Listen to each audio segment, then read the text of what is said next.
जय सावित्री माता की। वास्तु ज्ञान गंगा चैनल पर आप सभी का स्वागत है। आइए सुनते हैं वट सावित्री की कथा। ज्येष्ठ मास की अमावस्या को रखा जाने वाला वट सावित्री व्रत हिंदू धर्म में अत्यंत ही पुण्यदायी माना गया है। इस दिन सुहागिन महिलाएं अपने पति की लंबी आयु, अखंड सौभाग्य, संतान सुख और परिवार की सुख समृद्धि के लिए व्रत रखती हैं। मान्यता है कि श्रद्धा और विश्वास से यह व्रत करने पर माता सावित्री का आशीर्वाद प्राप्त होता है तथा जीवन के सभी कष्ट दूर होते हैं। इस व्रत में वट वृक्ष अर्थात बरगद के पेड़ की पूजा की जाती है। वट वृक्ष को त्रिदेवों का स्वरूप माना जाता है। इसकी जड़ में ब्रह्मा जी, तने में भगवान विष्णु और शाखाओं में भगवान शिव का वास माना गया है। इसलिए इस व्रत की विशेष महत्वता है। इस वृक्ष की पूजा करने से समस्त देवी देवताओं का आशीर्वाद प्राप्त होता है तथा पति पर कभी कोई कष्ट नहीं आता। अगर आप ये व्रत रख रहे हैं तो कुछ नियमों का पालन करना चाहिए। इस दिन पति पत्नी के बीच झगड़ा नहीं होना चाहिए, क्योंकि पति की लंबी उम्र के लिए ये व्रत रखा जाता है। महिलाओं को क्रोध नहीं करना चाहिए। घर में सुख और शांति बनाए रखें, पवित्रता रखें और इस व्रत को करें। जब आप वट वृक्ष की पूजा कर लें, हाथ में भीगे हुए चने और पुष्प लेकर के तथा वट वृक्ष के नीचे दीपक जला करके इस कथा का श्रवण करें। वट वृक्ष के तने पर एक धागा लपेटें, साथ ही 108 परिक्रमा करें। प्राचीन समय में मध्य देश में अश्वपति नाम के एक प्रतापी राजा राज्य करते थे। राजा धर्मात्मा और प्रजा का पालन करने वाले थे, लेकिन उन्हें संतान का सुख प्राप्त नहीं हुआ। संतान न होने के कारण राजा और रानी सदैव चिंतित रहा करते थे। तब राजा अश्वपति ने माता सावित्री की कठोर तपस्या और उपासना की।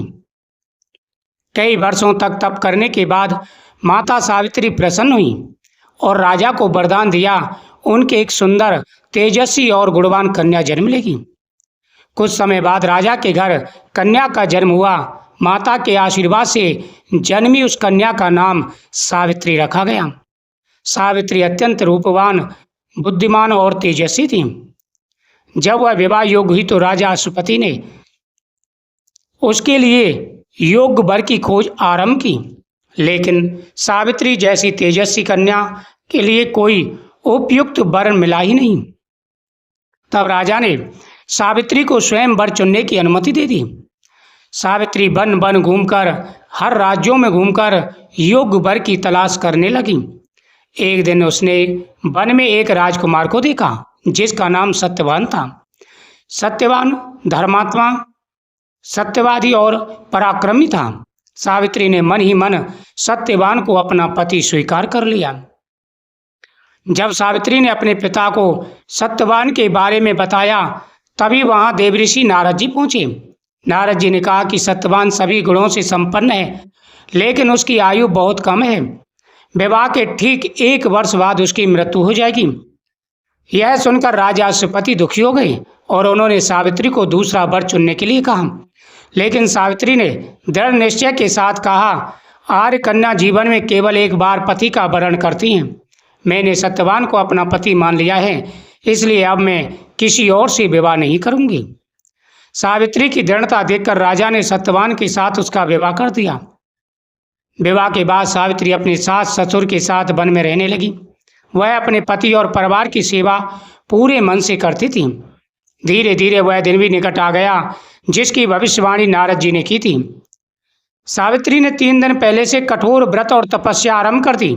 उसने अन्न जल त्याग दिया और भगवान से अपने पति की रक्षा की प्रार्थना करने लगी, क्योंकि सावित्री को देवऋषि नारद ने बता दिया था कि इस दिन इसकी मृत्यु होगी।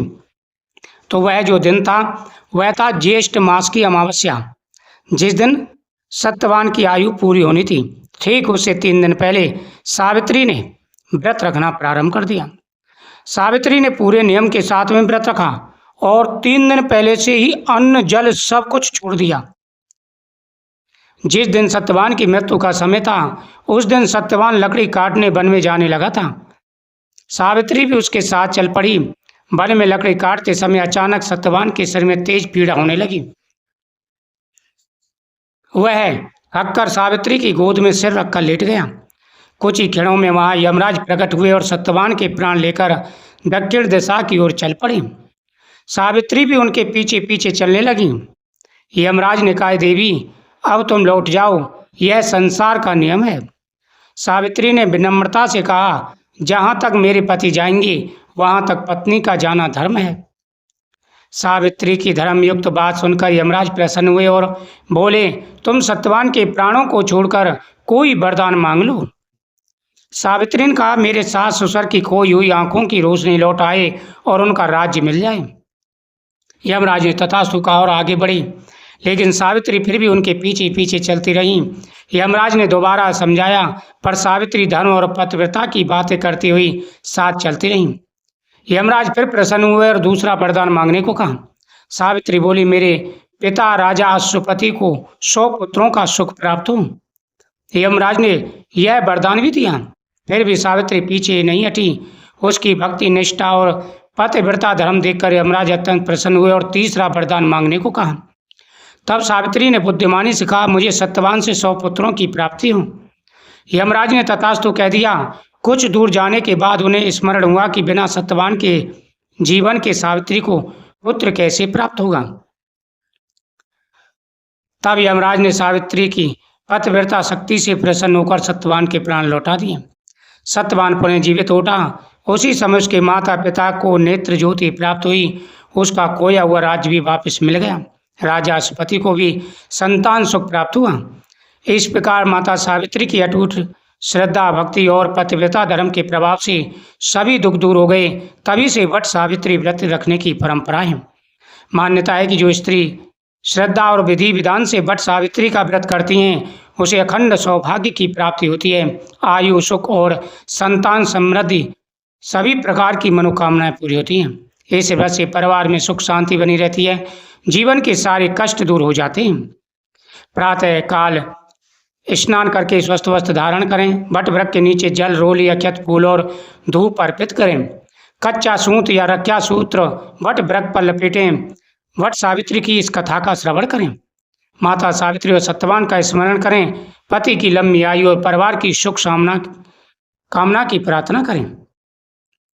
अखंड सौभाग्य की प्राप्ति होती है। पति की आयु लंबी होती है। संतान और धन की प्राप्ति होती है तथा सभी मनोरथ पूरे हो जाते हैं।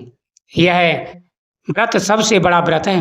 महिलाएं अगर पूरे नियम और श्रद्धा के साथ में इस व्रत को रखें तो जीवन के सारे कष्ट दूर हो जाते हैं। हर प्रकार का सुख प्राप्त हो जाता है। ओम नमो भगवते वासुदेवाय नमः। जय सावित्री माता की।